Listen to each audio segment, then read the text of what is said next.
What's going on, everybody? Josh Engleman for Awesemo.com, and I am back with my NBA DFS contenders on FanDuel for Wednesday, February 17th. Now, be sure to hit that like button, subscribe to the channel, hit the notification bell so you know when everything goes live. Follow me on Twitter at Josh Engleman so you can get updates to the sim results as we get closer to lock. I'm on live before lock tonight, so expect that update right around 6 p.m. Eastern time. And if there's a lot of crazy news coming up in that point in time, just tune into the show and I can give my updates. Finally, let me know in the comments section who are your favorite options on FanDuel for tonight's slate. We're rounding out the bottom of my top 10 with Jaylen Brown, Lou Dort, Gary Trent, Seth Curry, and JAYSON Tatum on the outside looking in. Who will be my favorites, my top 5 plays for today? It is time to find out. First up, number 5, Jamal Murray, point guard eligibility, 6,500, projected for 37. He's in the optimal lineup 27% of the time. Was looking pretty good other than the turnovers last night. We don't know what the status is for, I don't know, like half of the Nuggets right now. So I'm basically treating it like it was in the front half of this back-to-back. So 35 minutes for Murray, 26% usage, 1.07 fantasy points per minute. It's a normal projection as far as I'm concerned. 23 points, just north of 4 rebounds, almost 5 assists, a steal. But the big piece for Denver here, they get to take on the Washington Wizards. Huge pace-up spot. An additional 3.4 possessions over their average. Murray gets to stare across the court at Russell Westbrook, a guy that shouldn't slow him down at all. And Washington's defense, not all that scary. Every one of those things point to Jamal Murray in the mid-tier looking like a really nice play with an excellent ceiling. This is what I'm looking for in GPPs. Happy to use him in other forms as well. I think he's just in a really good spot given how many injuries are happening to Denver. So I'm going to Jamal Murray. I can't even say his name. I'm going to Jamal Murray at number 5. Next up, number 4, JERAMI Grant, small forward eligibility, which is the big piece here. That's the position that's hardest to fill. 7,200, projected for 39, optimal lineup 28% of the time. We know that JERAMI Grant is going to be playing now without Blake Griffin on the floor, which, not that he was a big usage hog, but he's Blake Griffin, so he carries a little bit of weight. It's not going to be out there any longer. 36 minutes. We're talking about a guy that's like a 1.1 fantasy point per minute guy. 22.5 points, 5.5 boards, 3.5 assists, 2 stocks, pace up spot against the Chicago Bulls, a defense that's not all that good. I really just like this price for Grant. He's still dominating the ball. He's still taking the shots, still doing a little bit of everything. And now we won't have Blake Griffin. He might actually get to play a little bit more at the 4, a position that I think would suit him a little bit better. But really, in a pace-up spot for JERAMI Grant, his price was in the 8s recently. He's still only at 7,200. It was at 6,800 a little bit ago. I still think that there's some value in this price tag. And with him being a small forward, that's even more interesting to me on FanDuel. That's just a price tag and a role that I can't ignore. Same as yesterday, same price too. Number 3, Damian Lillard, point guard eligibility, 9,500, projected for 52. The goal is 55. He's in the optimal lineup 28% of the time.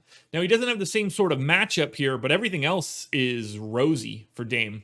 37 minutes, 1.4 fantasy points per minute with no CJ McCollum and no Yusuf Nurkic and no everybody else that's out for this team at this point. 35% usage, 31 points, 10 assists, 4 boards, a steal. Here's the only issue. Pace down spot against the Pelicans. So that's why Lillard's looking a little bit worse than he did yesterday. If Steven Adams is out, though, for the Pels, not that it's going to make a big change, but I like the ceiling more. Would allow Dame to get to the rack a little bit more. Probably changes the defensive scheme up a little bit for the Pelicans because switching from Steven Adams to Willy Hernangomez, very different defensively at that point in time. You have to pay up with Dame. I love him a lot. 9,500 is just not enough of a price tag given the guys that are out and given what he's doing on a day-to-day basis. All right, I know that there's probably a decent chunk of you flipping this video off immediately, but you shouldn't be doing that and you should pay attention. Number 2, Michael Porter Jr. He did not score a real point yesterday, which is going to frustrate people to no end, but small forward eligibility, 5,500. I've got him projected for 32. He's in the optimal lineup 29% of the time. I love the position. I love the price. I'm giving him 30 minutes. I assume he shoots today. 21% usage, 16 points and 7 boards. But the big piece of all of this, the same that I outlined for Jamal Murray, the same that I'll outline for my number 1 guy, They're taking on the Washington Wizards, and that is an incredible matchup. 3.4 additional possessions for Michael Porter Jr. is massive. That is a big change. That's basically an extra fantasy point at least for Porter. I'm going right back there. I am not going to worry at all about the performance from yesterday. Throwing it out, don't care. He was one of my most exposed guys yesterday. I wouldn't be surprised if that's the case again today. I hope people look at yesterday's game and want to get away from him because that just makes me like him even more. Don't worry about the most recent game. Don't box score watch. Don't overreact to one individual performance. Play Michael Porter Jr. on FanDuel because he's 5,500 and that's too cheap for having everybody out. Now, before we get to number one last reminder, hit the like button, subscribe to the channel, notification bell so you know when everything goes live. Follow me on Twitter at Josh Engleman. It's the only place you're going to get my updates other than me being live on Live Before Lock. Watch The Process Show every morning, 6:30 a.m. Eastern Time. It's the best new show in the industry. Why would you want to skip it? And finally, get in that comment section. I want to know who you're playing today. We can have a little bit of a back and forth in the comments. And finally, number one with a bullet. Well, not with a bullet. He's basically tied with Michael Porter Jr. Number one with a bullet because they play the Wizards. That's a benefit that's not going anywhere. Center eligibility, 10-5 for Jokic. He went nuts yesterday in the first half. I think he got a little tired late. I think the Wizards might be a cure for what ails him for fatigue, because even slow Nikola Jokic and tired Nikola Jokic is better than what the Wizards are running out there.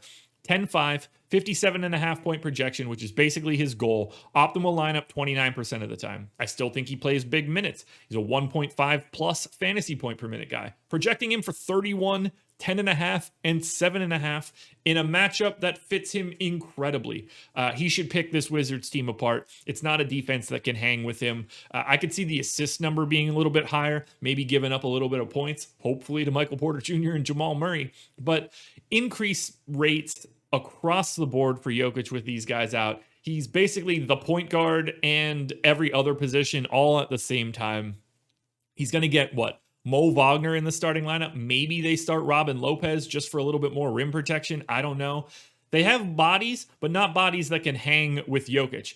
Mo Wagner more likely to guard him out on the perimeter, but I assume Jokic just immediately I don't even know what words I'm trying to say. Jokic is going to crush every center that's on the Wizards no matter what. That's the easiest way to put it. It's not going to be Mo Wagner. It's not going to be Robin Lopez. It's not going to be Alex Len if they run him out there. It's not going to be Rui if they try to go small.